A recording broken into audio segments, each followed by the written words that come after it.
గురుగారు నమస్కారం. నమస్కారం అమ్మా. గురుగారు, ప్రస్తుతం జనరల్గా చాలా మందిని చూసుకుంటే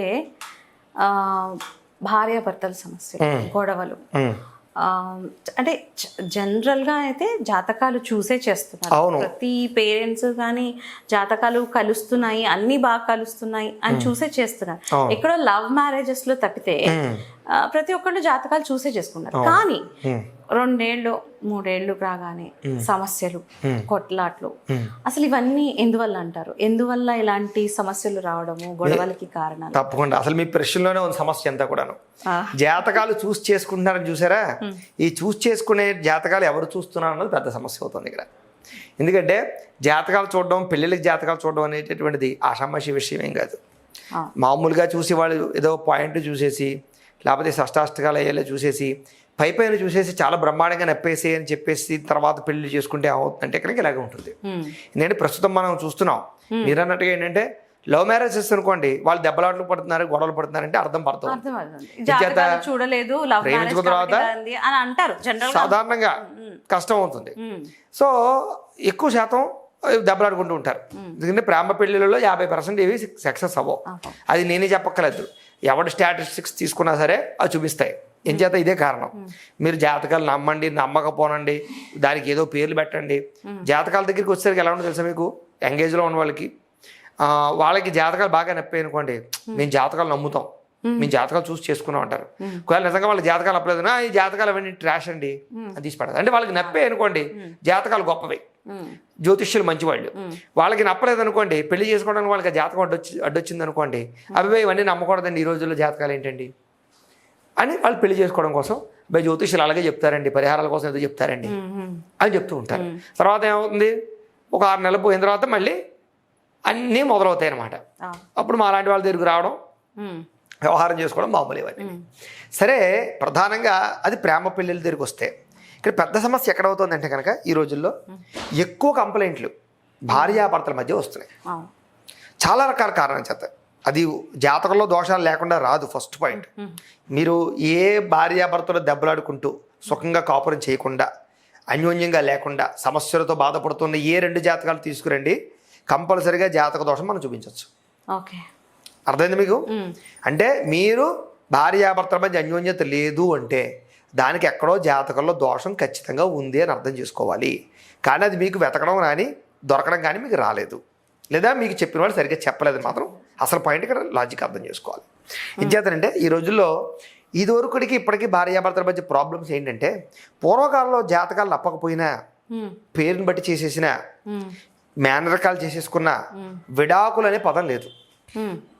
భర్త దుర్మార్గుడు అవనివ్వండి, వ్యసనపురం అవనివ్వండి, ఇంకొక అమ్మాయిని ఉంచుకోనివ్వండి, రోజు దాని దగ్గరికి వెళ్ళి పడుకుని వస్తున్నా సరే ఈవిడ భరించేది. ఇంట్లో చెప్పిన ఆ మొగాళ్ళు అలాగే ఉంటారే, అందరు మొగాళ్ళు ఈ పల్లవాడు అలా ఉన్నాడే, పల్లవాడు అలా ఉన్నాడే అని ఉదాహరణలు చెప్పి కాపురం నిలబెట్టుకునేలా చేసుకున్నారు తప్ప, వాడు అలా ఉన్నాడే ఇంటికి వచ్చి ఇంకో పెళ్లి చేస్తారని వాళ్ళు కాదు, అవమానకరంగా భావించేవారు దాన్ని. కాబట్టి మీరు దాంతో పోల్చకండి.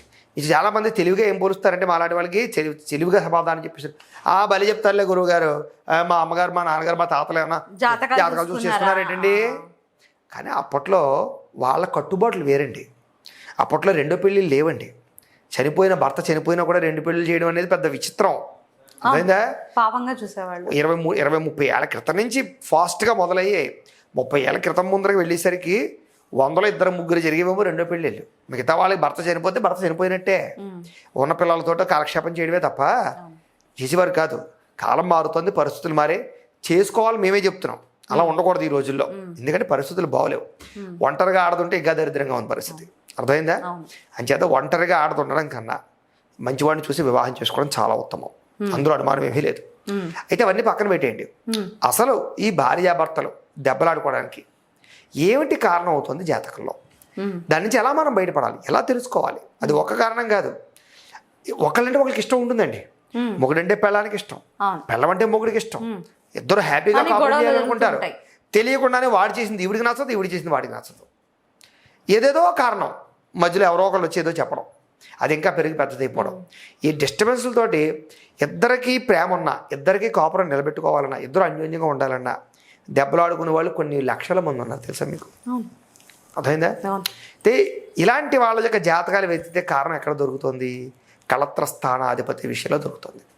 సాధారణంగా జాతకాలు చూసినప్పుడు ఏం చేస్తారంటే పెళ్లి సంబంధాలకు వచ్చినప్పుడు పాయింట్లు చూడడం, లేకపోతే కనుక జంతువులు చూడడం, అవునవును ఇన్ని పాయింట్స్, పావు ముంగీసా అయ్యారా, లేకపోతే ఆవు పూరి అయిందా, ఇలా చూడడం, లేదా ఏదో రాశి షష్టాష్టకాలని లేకపోతే లగ్న షష్టాష్టకాలని చూసి కొన్ని కుజు దోషాలు చూసి పెళ్ళిళ్ళు చేసేస్తారే తప్ప ఇంకా డీప్గా వివాహ సంబంధాలకి చూడవలసినటువంటి విషయాలని కూలంకషంగా చూడలేని కారణంగా, అర్థమైందా?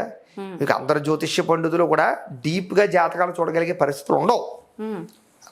ఎందుకంటే దాని గురించి ఇప్పుడు మనం మాట్లాడకూడదు, పబ్లిక్గా మాట్లాడుకునే విషయాలు కాదు, మళ్ళీ ఒకరికి కించపరిచినట్టు అవుతుంది.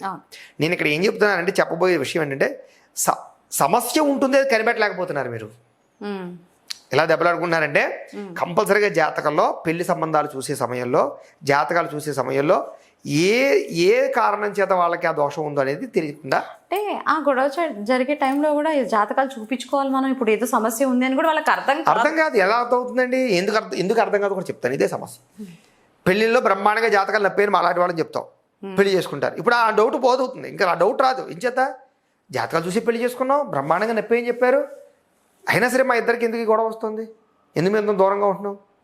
అంతేకాదు, మొగుడే ఒక చోట, పెళ్ళం ఒక చోట, ట్రాన్స్ఫర్లు అయిపోయి ఒక చోట ఉద్యోగం చేయడం, ఒకటి ఉద్యోగం చేయడం. ఇందాక మనం చెప్పుకున్నట్టుగా విదేశాలనేమో మొగుడు ఉంటాడు, ఈ దేశంలో పెళ్ళం ఉంటుంది, దీనికి వేసా రాదు, ఆయన ఇక్కడికి రాడు. లేనిపోయిన అనుమానాలు అక్కడే మొదలవుతాయి. అనుమానాలు మొదలవడం ఉంది, జరుగుతాయి. ఇంచేత ఎప్పుడైతే భర్త దూరం అయ్యాడో, చాణుక్యుడే చెప్పాడు, మన శాస్త్రాలే ఉన్నాయి, 6 నెలల కనుక భర్త దూరం అయిపోయాడు అనుకోండి, అది వేరే విషయం. అదే 1 సంవత్సరం కానీ 2 సంవత్సరాలు కానీ భర్త రాలేదనుకోండి, వేరే పరాయి దేశం పోయి ఆవిడ వేరే అబ్బాయిని పెళ్లి చేసుకున్నది దోషం కాదు. అది శాస్త్ర ప్రమాణం ప్రకారంగా చూసుకున్నట్లయితే అసలు మొగుడనేవాడు పెళ్ళాన్ని వదిలిపెట్టడం ఏంటి? అది తప్పది. శాస్త్రం దానికి ఒప్పుకోదు. అది మొగుడు పెళ్ళం పెళ్లి చేసుకున్న తర్వాత బతికినా చచ్చినా బాగున్నా లేకపోయినా ఇద్దరు ఒకే చోట ఉండాలి, ఒకే చోట తినాలి, ఒకే చోట ఉండాలి. అంతేగాని మొగుడో చోట పెళ్ళం ఒక చోట ఉంటాను, ఎవరు ఏ తప్పులు చేయకూడదు, నువ్వు ఎవరి చోట చూడకూడదు, ఎవరు వెళ్ళకూడదు అంటే శారీరక ధర్మం వేరు. మనకు బాగా ఆకలేసింది, ఎన్ని రోజులు ఉపవాసం ఉంటాం? శారీరక ధర్మం కూడా అలాంటిదే. కొన్ని అవసరాలకి పరిస్థితులు, ప్రభావాలు మనిషి తప్పు చేయిస్తాయి. అక్కడ మనం తప్పని నువ్వు ఉంటే ఆ తప్పు జరిగేది కాదు కదా. నువ్వు వెళ్ళి ఎక్కడో కూర్చున్నావు, నువ్వు ఇక్కడ ఉపవాసం చేయండి ఎలా కుదురుతుంది? అని చేత చేసేవాళ్ళు ఉండొచ్చు, వాళ్ళని మనం తప్పు పట్టకూడదు. చెయ్యలేకపోయినా సరే మనం వాళ్ళు వేలెత్తి చూపడానికి లేదని చెప్తున్నాను నేను. వాళ్ళు తప్పు చేసినా సరే ఆ తప్పు కాదంటున్నాను నేను. కారణం ఏంటి? నువ్వు చేసావు ఇది, నువ్వు ఎందుకు వదిలేసావు పెళ్ళాన్ని? నీకు డబ్బులే ముఖ్యమా? విదేశాలు పోయి డబ్బులు సంపాదించడం ముఖ్యం అనుకుంటే డబ్బే ముఖ్యంగా ఉండాలి, పెళ్ళంతో రిలేషన్తో అవసరం లేదు నీకు. సరే, అవన్నీ మాట్లాడుకోవడం ఇప్పుడు మనకు భాగ్యం కాదు. ఇలాంటి కారణాలు ఉన్నాయి. ఇలాంటి కారణాలుగా భార్యాభర్తలు దూరం అయిపోవడం చేత అంతెందుకో 3 నెలలు పుట్టింట్లో ఉన్నా కూడా మీరు అన్నట్టు అనుమానాలు వస్తాయి. అర్థమైందా? ఏ వాట్సాప్ ఖాళీగా లేదో, ఏ ఆన్లైన్లో ఉందంటే చాలు, ఎవరితో చాటింగ్ చేస్తున్నాడు, ఏం జరుగుతుంది, ఎవడున్నాడు అంటే.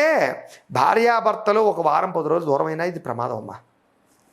చూసే ప్రేక్షకులు నేను చెప్తున్నాను, వేళకోళంగా తీసుకోకండి. 2-3 నెలలు దూరంగా ఉంటే పోయిందే ఉంది, అది తెలిసి వస్తుంది, బుద్ధి వస్తుంది అనుకుంటున్నారు మీరు అందరూ. భార్యాభర్త దూరంగా ఉండడం అలవాటు అయిపోతుంది. మీకు జనరల్గా ఎలా ఉంటుంది తెలుసా? 4 సంవత్సరాలు కాపురం చేసిన వాళ్ళు ఒకరోజు ఇంట్లో లేరనుకోండి, దూరం వాళ్ళకి బెంగగా ఉంటుంది, ఫీల్ అవుతారు, ఒంటరిగా నిద్ర పట్టదు. 2-3 రోజులు అలా అనిపిస్తుంది. 3వ రోజు కొంచెం తగ్గుతుంది, 4వ రోజు ఇంకా తగ్గుతుంది, వారం రోజులు పోయిన తర్వాత ఇంకా తగ్గుతుంది. 4 నెలలు పోయాక పెళ్ళం అవసరం, మొగుడు ఉండదు, మళ్ళీ పెళ్ళం అవసరం.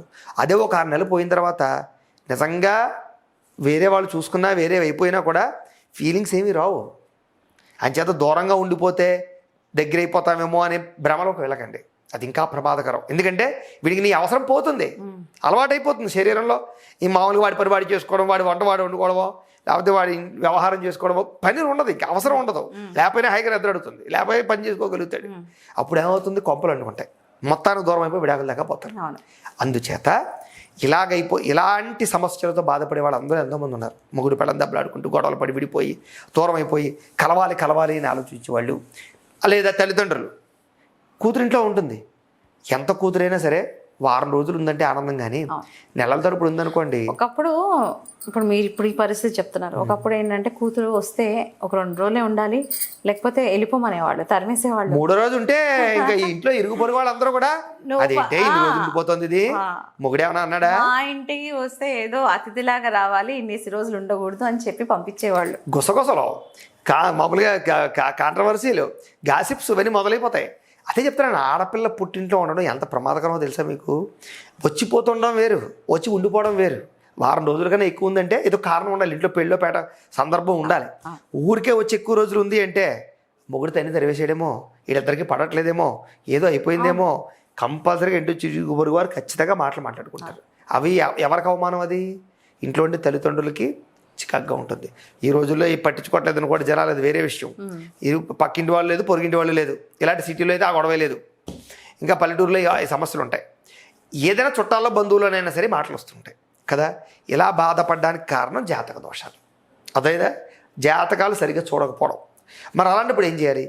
అసలు నిజంగా మళ్ళీ ఒకసారి కన్సల్ట్, మళ్ళీ అసలు జాతకం సరిగ్గా నప్పిందా లేదా రీవెరిఫికేషన్ చేసుకోవాలి. ఇప్పుడు పెళ్ళిళ్ళు అయిపోయి కాపురాలు సరిగ్గా లేని వాళ్ళందరూ కూడా రీవెరిఫికేషన్ చేసుకోవాలి. ఏంటి నిజంగా జాతకంలో నప్పిందా లేదా, ఏదైనా దోషాలు ఉన్నాయా? సాధారణంగా పెళ్ళిళ్ళు చేసుకున్నప్పుడు కూడా ఏంటంటే ఇష్టపడింది అనుకోండి, అవతల వాళ్ళు అబ్బాయి మాకు బాగా నప్పేసేయండి జాతకాలు అంటే యువతల వాళ్ళు చూసుకోరు. అవును, అబ్బాయి వాళ్ళు బాగుందన్నారండి, నచ్చే వాళ్ళు బాగానే ఉందన్నారు. ఎప్పుడు ఇరు వర్గాల వారు కూడా చూసుకోవాలి జాతకాలు. ఎందుకంటే ఇప్పుడు వాడికి అబ్బాయి బాగా నచ్చేస్తుంది, అందంగా ఉంటుంది, అప్సరసలా ఉంటుంది, వాడికి దాన్ని చేసుకోవాలని ఉంది, వీళ్ళకి వాళ్ళు దాన్ని చేసుకోవాలని ఉంది. జాతకాలు అప్పపోయినా అబద్ధాలు చెప్తారు. ఇంచేత ఆ కోడలు రప్పించుకోవాలి, అమ్మాయిని రప్పించుకోవాలండి, మా వాడిని అది ఇచ్చి పెళ్లి చేయాలని. అక్కడ అమ్మాయి బలైపోతుంది. అలాగే రివర్స్లో వీడికి బాగా ఆస్తులు ఉంటాయి, అబ్బాయికి మంచి ఉద్యోగం, మంచి పరిస్థితి ఉంది, ఆ అమ్మాయిని ఇచ్చి పెళ్లి చేయాలనుకుంటారు వాళ్ళు, అబద్ధం చెప్తారు, మేము చూపించేసామండి చాలా బాగా నప్పింది, ఇక్కడ అబ్బాయి నష్టపోతాడు. ఇలాగ ఎన్నో జరుగుతున్నాయి, అర్థమైందా? ఇవన్నీ పక్కన పెట్టేయండి. మరి పబ్లిక్లో కొన్ని విషయాలు మాట్లాడకూడదు. మాలాంటి వాళ్ళ దగ్గరికి ఫోన్ చేసి ఏం చెప్తారు తెలుసా మీకు? జాతకాలు అప్పలేదనుకో డేట్ ఆఫ్ బర్త్ మార్చేయమని చెప్పేవాళ్ళు కూడా ఉన్నారు తెలుసా మీకు? అంటే ఇలాంటి సమస్యలు జరుగుతున్నాయి సమాజంలో. అంటే బుద్ధి జ్ఞానం ఉన్నవాళ్ళు, ఇంకిత జ్ఞానం ఉన్నవాళ్ళు, అన్నం తినేవాళ్ళు అలాంటి వాళ్ళు చేయరు. మోసమే కదా, మేము చెయ్యం. అది బుద్ధి లేదా అని చెప్తాడు. ఎవడు పోతాడు, ఎవడు నష్టపోతాడు? నువ్వు ఎవరు, అమ్మాయో అబ్బాయే కదా. అందులో వీడు ఉన్నారు కదా. ఇప్పుడు అమ్మాయి జాతకం మార్చమన్నావు నువ్వు, మీ అమ్మాయి కదా పోతుంది రేపు పొద్దున్న. విడాకులు అయిపోతే రెండో పెళ్ళి ఎవరికి జరుగుతుంది? బుద్ధి లేదా అని కౌన్సిలింగ్ ఇచ్చిపోయి ఫోన్ పెడేస్తాను నేను. అందుకని ఎంకరేజ్ చేయను అని చెప్తున్నాను. అంటే ఎంత దారుణంగా ఆలోచిస్తున్నారో చూడండి జనాలు. పెళ్ళి అవ్వడం కోసం నప్పినా నప్పపోయినా పెళ్లి చేసేయాలి రకంగా 3-4 ముచ్చట తర్వాత ఓడబడతాయి. ఇలాంటి సమస్యలన్నిటికీ జాతకంలో నేను చెప్పినట్టుగా కళత్ర స్థానం చాలా ముఖ్యం. పాపగ్రహ వీక్షణ ఉన్నా, కళత్ర స్థానం బాగోలేకపోయినా, శుక్రుడు నీచపట్టినా, శుక్రుడు ఒకవేళ కనుక ఏదైనా రవి యొక్క క్షేత్రాల్లో ఉన్నా, రవి శుక్రుడితో కలుసున్నా, ఇవన్నీ కారణాలు. కుజు దోషాలున్నా, కుజుడు లగ్నంలో కానీ, ద్వితీయంలో కానీ, చతుర్థంలో కానీ, సప్తమంలో కానీ, అష్టమంలో కానీ, వ్యయస్థానంలో కానీ కుజుడున్నా, అలాగే ఈ కారణాలన్నీ కూడా కారణాలు అవుతుంటాయి. అర్థమైందా? అంటే ఇప్పుడు జాతకాలు చూసేటప్పుడే ఇవన్నీ దోషాలు ఉంటాయి వాళ్ళకి, కానీ సరిగా వాళ్ళు సరిగా చూడక ఈ ప్రాబ్లమ్స్ ఫ్యూచర్ లో వస్తాయని. కొంతమంది ఏం చేస్తారు తెలుసా మీకు? ఏవో తోటకూర దానం ఇచ్చేయి, గుమ్మడి పండు బియ్యం దానం ఇచ్చేయి, అవును చిన్న చిన్న దానాలు చెప్పేసి చేసేయమంటారు. అవో దోషాలు పోతాయని. అసలు సంబంధం ఏంటి అసలు అది? అలా అయితే ఇంక ప్రతి ఒక్కరు కూడా దానాలు వచ్చి పెళ్ళిళ్ళు చేసేసుకోవచ్చు కదా, దోషాలు ఉన్నా కూడాను. అది ఎంతవరకు కరెక్ట్? అది దానికి అయితే ఉంటాయి, దానికి కూడా చిన్న చిన్న పరిహారాలు అవి ఎలాగంటే, ఫర్ ఎగ్జాంపుల్ గాను కదలి కుంభ వివాహ శాంతనం, కళత్వదోష పరిహార శాంతని, కళ్యాణ గణపతి హోమం అని, వరపాశుపత హోమం అని, కన్యాపాశుపత హోమం అని మంచి మంచి పరిహారాలు అయితే ఉన్నాయి.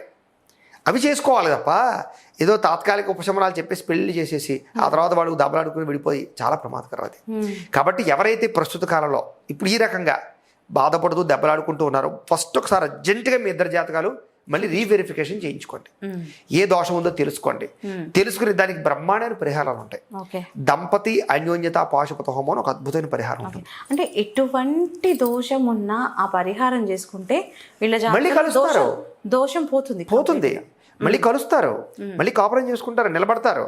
ఇప్పుడు ఒకసారి పెళ్లి చేసుకున్న తర్వాత మనం మాత్రం విడిపోమని చెప్తామా ఏంటి? అది కాదు కదా. పిల్లలు ఉంటారు, వ్యవహారం ఉంటాయి, ఇంకా అది వదిలేయండి. గతం గత కుదిరిందా, నప్పిందా, జాతకం నప్పిందా, నప్పలేదా అనేది ఇప్పుడు మనం మాట్లాడుకోలేము. ఇంచేత పెళ్ళి అయిపోయింది. పెళ్ళి అయిపోయి దెబ్బలాడుకుంటారు కాబట్టి మీరు. ఇప్పుడు మనం ఏం చేయాలి దానికి అంటే దానికి సంబంధించి దంపతి అన్యోన్యత పాశుపత హోమాలని, ఇప్పుడు నేను చెప్పినట్టుగా కళత్రదోష పరిహార శాంతులని, ఇలా కొన్ని ప్రత్యేకమైనటువంటి వాళ్ళ జాతకాలు బట్టి ఉంటాయి. అవి చేసుకుంటే ఏమవుతుంది తెలుసా మీకు, ఒకళ్ళ మీద ఒకళ్ళకి ఆకర్షణ పుడుతుంది.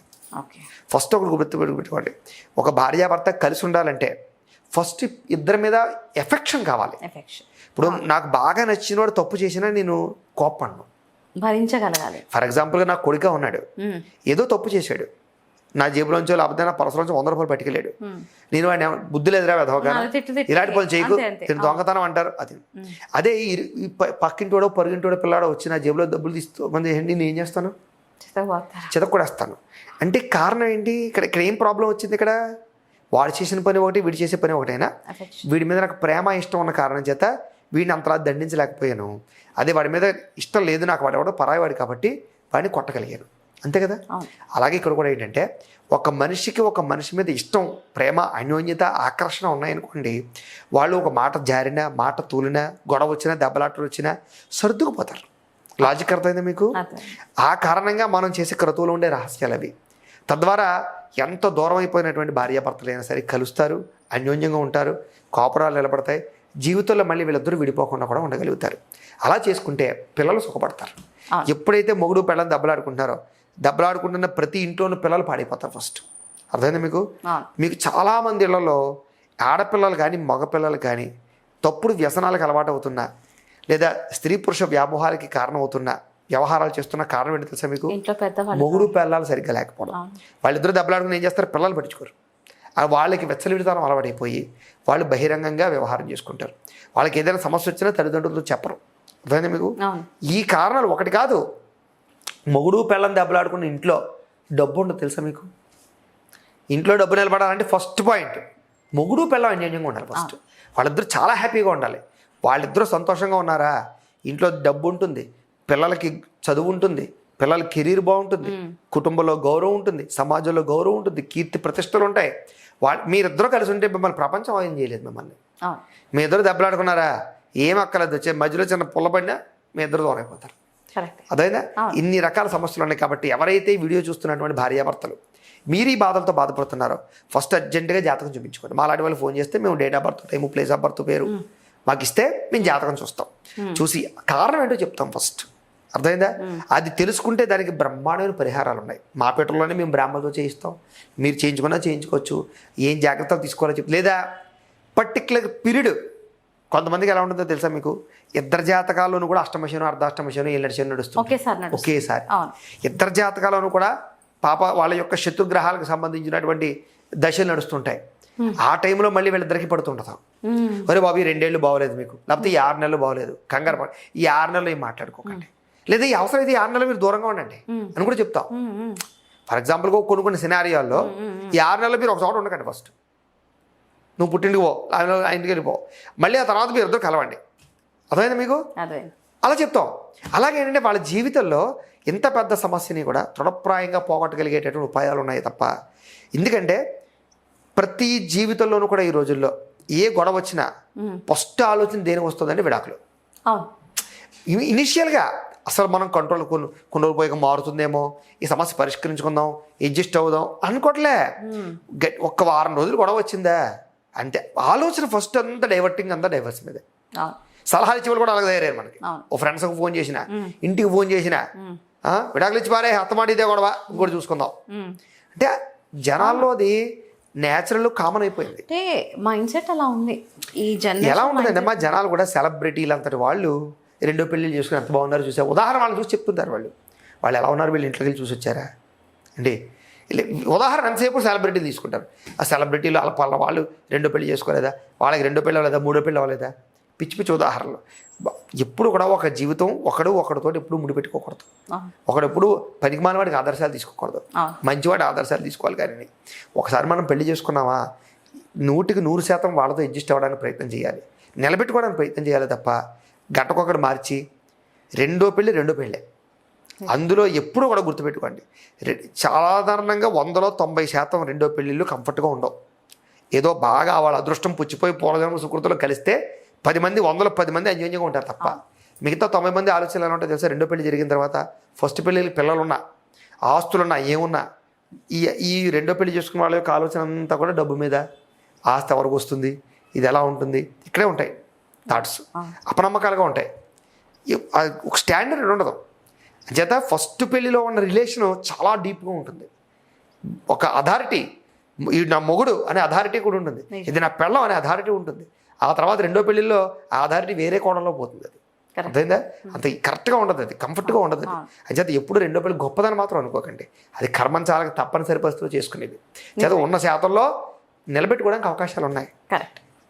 మనిషి అనేవాడు మారుతాడమ్మా, మారేవాడే మనిషి, మారనివాడే మృగం. అర్థమైంది? మనిషికి మృగానికి తేడా ఏంటి, జంతువుకి మనిషికి తేడా ఏంటి? మీరు గేదెని కుక్క ఎన్నిసార్లు కొట్టండి అది అలాగే చేస్తుంది. దాని బుద్ధి లేదు దానికి. మనిషికి ఏముంది, దానికి బుద్ధి ఉంది, మారతాడు. కానీ కొంచెం జాగ్రత్తగా వాడి కౌన్సిలింగ్, ప్రేమగా మాట్లాడడం. నేను నిన్ను ఇంత ఇష్టపడి పెళ్లి చేసుకున్నాను, నీతో నేను లైఫ్ ఇలా ఉందాం అనుకుంటున్నాను, నా ఇమాజినేషన్ ఇలా ఉంది, కానీ నువ్వు ఇలా ఉన్నావు, సరే ఈవేళ మారద్దు, రేపు మారు, ఓ సంవత్సరం తర్వాతైనా మారు, కానీ మారడానికి ఈవేళ నుంచి ట్రై చేయి, నాకు ఇలా ఫీలింగ్స్ ఉన్నాయి చెప్పుకోవాలి. మాట విడిచి అదే వాడు ఒక మాట అంటే వీడు ఒక మాట అనేసి మాటకి ఇద్దరు ఈగోలకు పోయి నువ్వెంత అంటే నువ్వెంతకు పోయి ఇలా పెంచుకుంటూ పోతే ఎవరో ఎక్కువ కాదు, ఎవరో తక్కువ కాదమ్మా. ఆడ మొగ కూడా ఇంట్లో ఇద్దరు కూడా సమానమే. అర్థమైందా? ఒకరి కష్టం వస్తూ ఒకరి సేవ చేయాలి, ఒకరి కష్టం వస్తూ ఒకరి సేవ చేయాలి. ఒకరు మాట అన్నారంటే కాసేపు ఒకరు మౌనంగా ఉండాలి. ఎందుకంటే వాళ్ళకి ఆ టైంలో బీపీ రేజ్ అయిపోయింది, మనం డౌన్ అయిపోవాలి, మనం రేజ్ అయిపోయి అవతల డౌన్ అయిపోవాలి. అర్థమైందా? కోపం ఎవరికి వస్తుందో వాళ్ళకి కాసేపు వదిలేయాలి. ఆ తర్వాత పిలిచి ఓ 2 రోజులు పోయిన తర్వాత 3 రోజులు పోయిన తర్వాత మనం చూసావు నువ్వు ఆవేశంలో ఎంత మాట అన్నావో అనేసరికి అప్పుడు వస్తుంది నొప్పి. ఆవేశంలో రాదు. 2 రోజులు పోయిన తర్వాత ఇదే మాట గుర్తు చేసాం అనుకోండి, ఎంత బాధ వస్తుందంటే అవును నిజమే, ఇంత మాట అనకూడదు కదా ఆవేశంలో, ఇక జీవితంలో ఇప్పుడు ఈ మాట అనకూడదు, నొచ్చుకుని మార్చుకుంటారు. అర్థమైందా? ఈ అలవాట్లు చేసుకోండి. సమయస్ఫూర్తి ఉండాలి మెయిన్ గా. అదే చెప్తాను, ఆ టైంకి మొగుడు మీద పెళ్ళానికి, పెళ్ళ మీద మొగుడికి కూడా అండర్స్టాండింగ్. తిట్టింది నా మొగుడే, ఆవేశంలో తిట్టాడు, ఏదో పరిస్థితుల్లో తిట్టాడు, అర్థం చేసుకుని అక్కడికక్కడ తగ్గాలి. సమయం వచ్చినప్పుడు చెప్పాలంటున్నాను నేను. అలానే జీవితాంతం భరించు, కొట్టినా పడు తిట్టినా పడు నేను చెప్పటలే. మనిషిని మార్చుకోవాలి, నిలబెట్టుకోవాలనుకున్న నువ్వు ఆ మనిషికి ఆ టైంలో చెప్పకూడదు. ఆ టైంలో చెప్తే ఏమంటాడో తెలుసా, తిరిగి ఇంకో 4 వేస్తాడు, నేను ఏడిపించాలనుకుంటాడు. ఆ టైం సాధారణంగా గొడవలు జరిగినప్పుడు ఏం జరుగుతుంది తెలుసా మీకు? ఎక్కడికి వెళ్తుందో తెలుసా? అమ్మల దగ్గరికి, నాన్నల దగ్గరికి వెళుతుంది. ఆడపిల్ల అక్కడ పిల్లలకు పడుతుంది. ఈ ఆడపిల్లల దగ్గర వచ్చిన సమస్య ఏంటి, తల్లిదండ్రులు తిరిగితే వీళ్ళు తట్టుకోలేరు. వీళ్ళు ఏం చేస్తారు, ఎక్కడాగా తీసుకొచ్చి అక్కడే పెడతారు. ఏ అల్లుడికైనా మా అంగారత్త గారు లోపు అదేనా, ఇక్కడ మండుతుంది, ఇక్కడ పెద్ద ఫీలింగ్స్ సమస్యలన్నీ ఇలా మొదలవుతాయి. మేము చూస్తుంటాం కదా కొన్ని 100 కేసులు. జత ఇవేవీ లేకుండా మీరు హ్యాపీగా కాపురం నిలబడాలంటే జాతకం చూపించుకోండి, చక్కని పరిహారాలు చేసుకోండి, మళ్ళీ కాపురం నిలబెట్టుకోండి. చాలా నిజంగానే గురుగారు మీరు జీవిత సత్యాలు చెబుతూ పరిష్కారం చెప్పారు చూసారా, చాలా అద్భుతం. ధన్యవాదాలు. నమస్కారం అమ్మా.